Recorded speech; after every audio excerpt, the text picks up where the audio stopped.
Әрине, яғни 80%-дан асып отыр.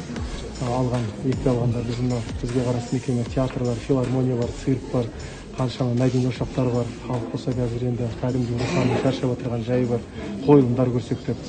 Сондықтан да енді ол қойылымдарға жету үшін, патша көңілді көргімізді қуанту үшін біз өзіңнен бастап демекші, өзімізден бастап осы мекемелер қызметкерлер бар, өнердегі небір қайраткерлер бар, барлықтар екпені алып, ішкі өзіміздің мынау театрларымыз, мекемелерімізді әрине сақтандыру мақсатында екпе алған жайымыз бар. Біз соған үндеп шақырып жатқан жайымыз бар.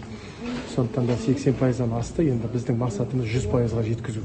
Сол кезде біз еркін, емін-еркін ашық программасымен осы театр қойылымдарына жаңа маусымызды көтеріңкі көңіл-күймен, нық сеніммен ашамыз деген ойдамыз. Сегодня я сам получил первый компонент вакцины. Не так давно я сам переболел коронавирусом. И сейчас уже могу получить первый компонент вакцины. Вот буквально 15 минут назад получил первый компонент, чувствую себя хорошо.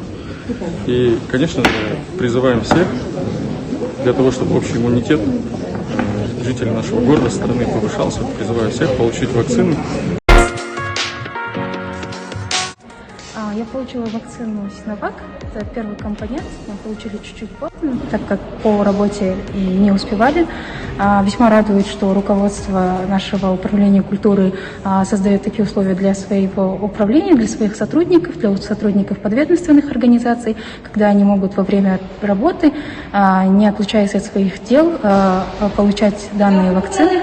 Была организована очень слаженная мобильная работа. Как я уже говорила, это первый компонент. Самочувствие вроде хорошее.